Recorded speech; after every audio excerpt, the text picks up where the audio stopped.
الحمد للہ وکفا وسلام علی عبادہ الذین اصطفیٰ اما بعد اعوذ باللہ من الشیطان الرجیم بسم اللہ الرحمن الرحیم تبت یدا ابی لہب وتب ما اغنی عنہ مالہ وما کسب سیصلی نارا ذات لہب وامرأتہ حمالۃ الحطب فی جیدہا حبل من مسد صدق اللہ العظیم۔ اس صورت کا نام ہے سورۃ لہب۔ مکی صورت ہے، 5 اس کی آیتیں ہیں اور 1 اس صورت کا رکوع ہے۔ قرآن مجید جس ترتیب سے لکھا ہوا ہے اس ترتیب سے یہ صورت 111 نمبر پر ہے، اور قرآن مجید جس ترتیب سے نازل ہوا اس ترتیب سے یہ صورت 6 نمبر پہ نازل ہوئی، یعنی 5 صورتیں اس سے پہلے نازل ہو چکی تھی، اس کے بعد پھر یہ صورت نازل ہوئی۔ یہ قرآن مجید کی ابتدائی صورتوں میں سے سورۃ لہب ان میں سے ایک صورت ہے۔ پہلے اس صورت کا آسان سا ترجمہ سماعت فرمائیں۔ فرمایا تبت یدا ابی لہب وتب، ابو لہب کے دونوں ہاتھ ٹوٹ جائیں اور وہ ہلاک ہو جائے۔ ما اغنی عنہ مالہ وما کسب، اس کے مال اور اس کی کمائی نے اس کو کوئی فائدہ نہیں دیا۔ سیصلی نارا ذات لہب، ان قریب وہ شعلہ مارنے والی آگ میں داخل ہوگا۔ وامرأتہ حمالۃ الحطب، اور اس کی بیوی جو لکڑیاں لاد کر لاتی ہے۔ فی جیدہا حبل من مسد، اس کی گردن میں رسی ہوگی خوب بٹی ہوئی۔ اس صورت کے اندر ابو لہب کی ہلاکت کا بیان ہے اور اس کی بیوی کی بھی ہلاکت کا بیان ہے۔ پورے قرآن مجید میں کسی جگہ بھی نبی کریم صلی اللہ علیہ وسلم سے جتنے لوگ دشمنی رکھتے تھے کسی کا اللہ تعالیٰ نے نام لے کر نہیں فرمایا، سوائے ابو لہب کے، کہ اللہ رب العزت نے اس کا نام لے کر اس کی ہلاکت کو بیان فرمایا، حالانکہ آپ صلی اللہ علیہ وسلم کا چچا تھا، لیکن ایمان نہیں لایا۔ چچے ہونے کی نسبت اس طرح کام نہیں آئی، رشتہ داری کام نہیں آئی۔ اگر ایمان نہ ہو تو رشتہ داری سے کوئی فائدہ نہیں ہوتا۔ نبی کریم صلی اللہ علیہ وسلم کے والد جناب حضرت عبداللہ، یہ 10 بھائی تھے۔ آپ صلی اللہ علیہ وسلم کے دادا جناب عبد المطلب، ان کے 10 بیٹے تھے، ان میں ایک یہی ابو لہب بھی ہے۔ اس کا اصل نام تھا عبد العزیٰ۔ جب نبی کریم صلی اللہ علیہ وسلم نے اپنی نبوت کا اعلان فرمایا، نبوت کا جب اظہار فرمایا، تو مکہ کے جو قریشی لوگ تھے جنہوں نے آپ صلی اللہ علیہ وسلم سے بہت دشمنی کی، ان میں ایک دشمن ابو لہب بھی ہے۔ یہ بہت زیادہ مخالفت کرتا تھا، حالانکہ چچا تھا، اور اس کی بیوی وہ بھی آپ صلی اللہ علیہ وسلم کی مخالفت میں بہت زیادہ آگے بڑھی ہوئی تھی۔ قرآن مجید میں ایک آیت ہے وَأَنذِرْ عَشِيرَتَكَ الْأَقْرَبِينَ، اس کا مطلب یہ ہے کہ اپنے قریبی رشتہ داروں کو ڈرائیے۔ جب یہ آیت نازل ہوئی تو آپ صلی اللہ علیہ وسلم، یہ بات مشہور ہے، صفا پہاڑ پر تشریف لے گئے۔ میں اس سے پہلے یہ بات عرض کروں، اس میں ایک تو بخاری شریف کی روایت ہے، ایک مسلم شریف کی روایت ہے۔ پہلے میں بخاری شریف میں جو روایت ہے اس کا مختصر مفہوم عرض کرتا ہوں، اس کے بعد پھر صحیح مسلم میں جو الفاظ ہیں اس کا بھی مختصر مفہوم عرض کرنا ہے۔ آپ صلی اللہ علیہ وسلم صفا پہاڑ پر تشریف لے گئے اور قریش کے قبیلوں کو نام لے لے کر پکارتے رہے۔ وہ لوگ آئے، جمع ہوئے، اور جمع ہونے میں انہوں نے بھی اتنا اہتمام کیا، اتنا خیال کیا، جو شخص خود نہیں آ سکتا تھا اس نے اپنی جگہ کسی دوسرے کو بھیج دیا تاکہ وہاں پہ لوگ جمع ہوں، سنیں کیا بات ہے۔ اب وہ جہاں لوگ جمع ہوئے وہاں پر ان جمع ہونے والوں میں ابو لہب بھی تھا۔ آپ صلی اللہ علیہ وسلم نے فرمایا کہ تم لوگ یہ بتاؤ، اگر میں تمہیں یہ خبر دوں یہاں قریب ہی وادی میں ایک دشمن ہے جو تمہارے اوپر حملہ کرنا چاہتا ہے، تو کیا تم میری تصدیق کرو گے؟ سب نے کہا ہاں ہم تصدیق کریں گے، ہم نے آپ کے بارے میں تو یہی تجربہ کیا ہے کہ آپ ہمیشہ سچ بولتے ہیں۔ آپ نے نام لے لے کر سب کو موت کے بعد فکر مند ہونے کی آپ صلی اللہ علیہ وسلم نے ان کو دعوت دی اور فرمایا کہ اپنی جانوں کو خرید لو۔ کیا مطلب؟ کس کے بدلے؟ فرمایا یعنی ایسے اعمال اختیار کرو جس کی وجہ سے دوزخ کی عذاب سے بچ جاؤ۔ اور آپ نے فرمایا میں تمہیں اللہ کے عذاب سے چھڑانے کے بارے میں کچھ فائدہ نہیں دے سکتا۔ اے بنی عبد مناف، ان کا نام لیا، تمہیں اللہ کے عذاب سے نہیں چھڑا سکتا۔ اپنے بارے میں فرمایا میں تمہیں اللہ کے عذاب سے نہیں چھڑا سکتا۔ اور فرمایا اے عباس، جو آپ صلی اللہ علیہ وسلم کے چچا ہیں، اے عباس عبد المطلب کے بیٹے، میں تمہیں اللہ کے عذاب سے نہیں چھڑا سکتا۔ آپ صلی اللہ علیہ وسلم کی پھوپھی تھی حضرت صفیہ، بعد میں کلمہ پڑھ کے یہ مسلمان ہو گئی تھی، ان کا نام لیا، اے صفیہ میں تمہیں اللہ کے عذاب سے نہیں چھڑا سکتا۔ آپ صلی اللہ علیہ وسلم نے جب حاضرین جتنے وہ جمع تھے ان سے جب یہ خطاب کیا تو یوں بھی فرمایا ان هو الا نذیر لکم بین یدی عذاب شدید، میں تمہیں پہلے سے سخت عذاب سے ڈرا رہا ہوں، یعنی اگر تم نے میری بات نہ مانی تو پھر آگے سخت عذاب ہے جس کی وجہ سے میں تمہیں سخت عذاب میں مبتلا ہونے سے میں تمہیں پہلے ڈرا رہا ہوں۔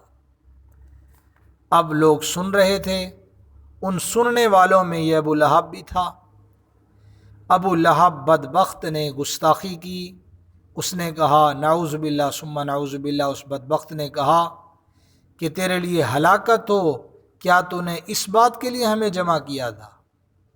اس پر اللہ رب العزت نے یہ سورت نازل فرمائی تبت یدا ابی لہب وتب ما اغنی عنہ مالہ وما کسب۔ اور مسلم شریف میں جو ہے کہ آپ نے الگ الگ نام لے کر بات کی، بنی کعب کا نام لیا، بنی عبد شمس کا نام لیا، بنی عبد مناف کا نام لیا، نام لے کر فرمایا کہ اپنی جانوں کو دوزخ سے بچا لو، میں تمہیں اللہ کے عذاب سے نہیں بچا سکتا۔ اس پر پھر وہی ابو لہب نے بدبخت نے پھر گستاخی کی۔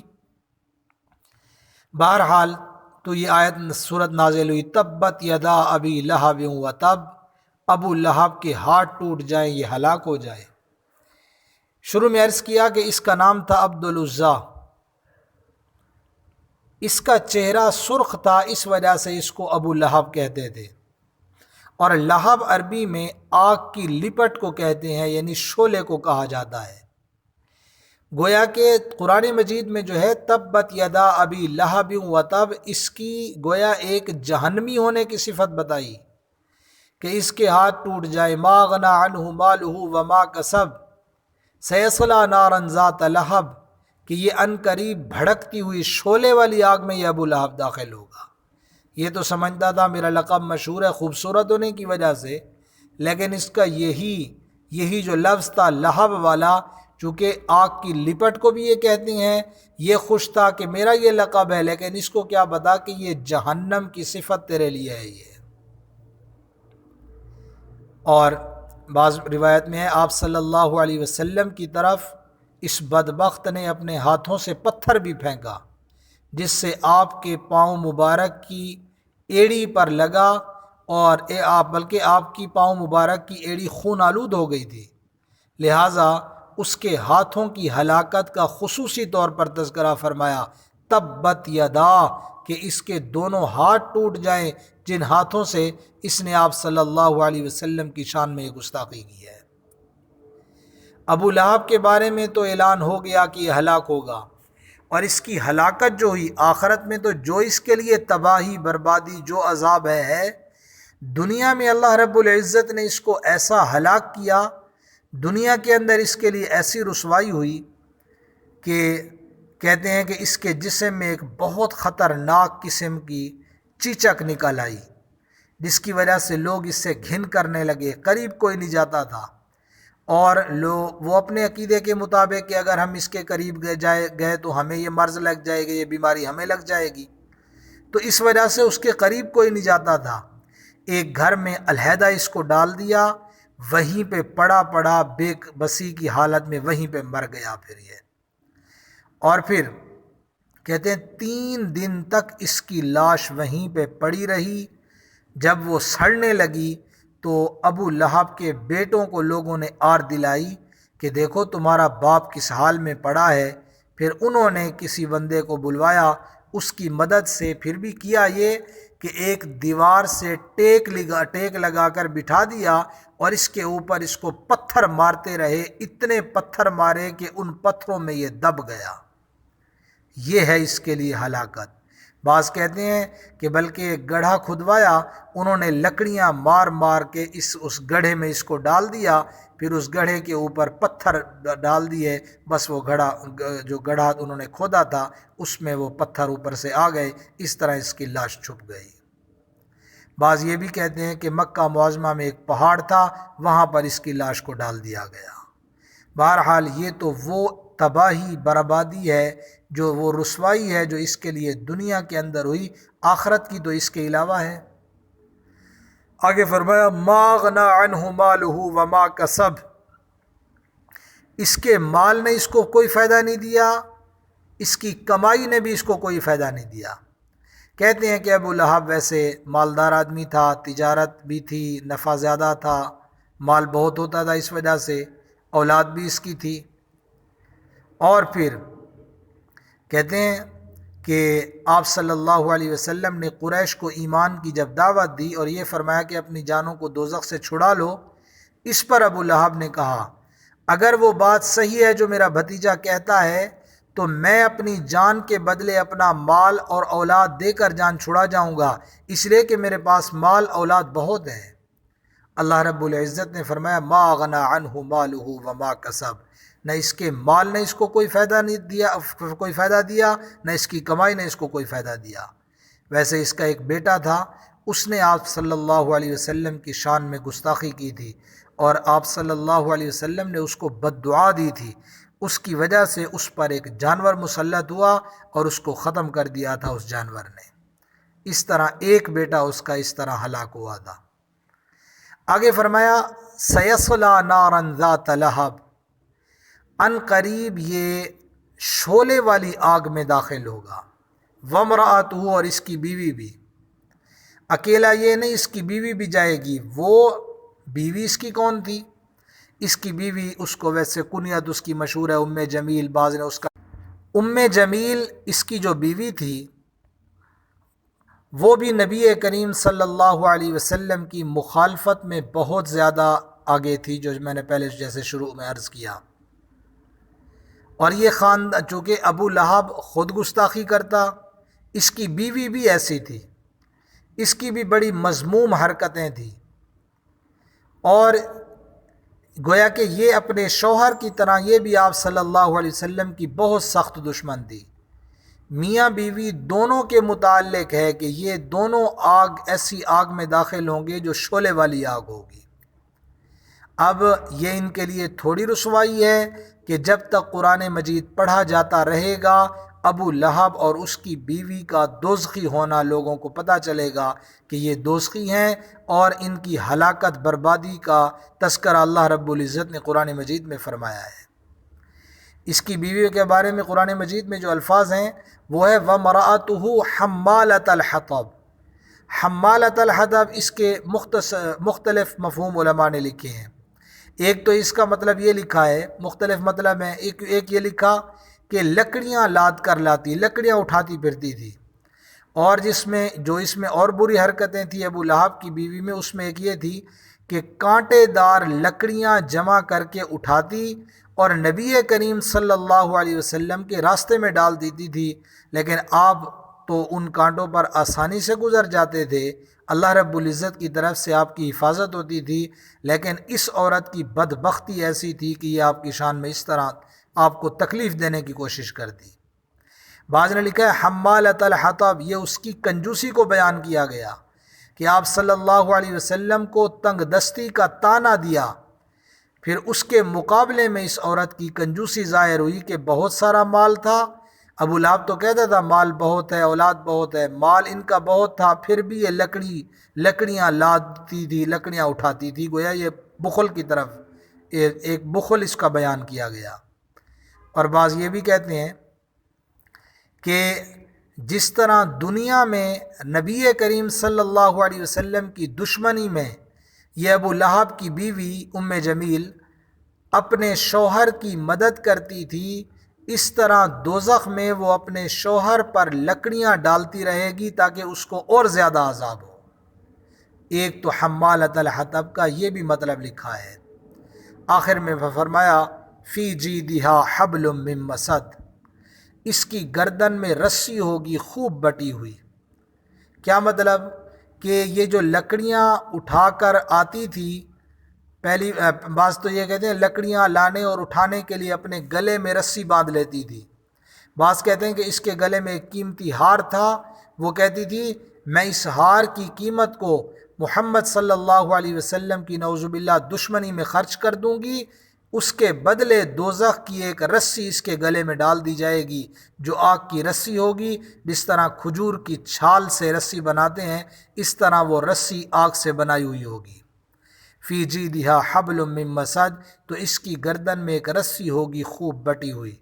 گویا کہ اس طرح اس صورت کے اندر ایک تو ابو لہب کی ہلاکت کا بیان اور اس کی بیوی کی بھی ہلاکت کا بیان ہے، اور اس کے ساتھ یہ بھی کہ اس کو اس کے مال نے کمائی نے کوئی فائدہ نہیں دیا، اور اس کا ایک بیٹا وہ بھی تباہ اور ہلاک ہوا، اس پر آپ صلی اللہ علیہ وسلم نے اس کو بد دعا دی جیسے میں نے پہلے عرض کیا۔ تو بہرحال اس صورت میں ابو لہب اور اس کی بیوی کی ہلاکت کا تذکرہ ہے۔ پھر آخر میں ایک دفعہ ترجمہ سماعت فرمائیں۔ فرمایا تبت یدا ابی لہب و تب، ابو لہب کے دونوں ہاتھ ٹوٹ جائیں، یہ ہلاک ہو جائے۔ ما اغنی عنہ مالہ وما کسب، اس کو اس کے مال اور کمائی نے کوئی فائدہ نہیں دیا۔ سیصلی نارا ذات لہب، ان قریب یہ شعلے والی آگ میں داخل ہوگا۔ وامرأتہ، اور اس کی بیوی حمالۃ الحطب، جو لکڑیاں لاد کر لاتی ہے۔ فی جیدہا حبل من مسد، اس کی گردن میں رسی ہوگی خوب بٹی ہوئی۔ اللہ تعالیٰ اعمال صالحہ کی توفیق عطا فرمائیں۔ اللہ تعالیٰ نبی کریم صلی اللہ علیہ وسلم کی مبارک تعلیمات کے مطابق زندگی گزارنے کی توفیق عطا فرمائیں۔ وآخر دعوانا ان الحمد للہ رب العالمین۔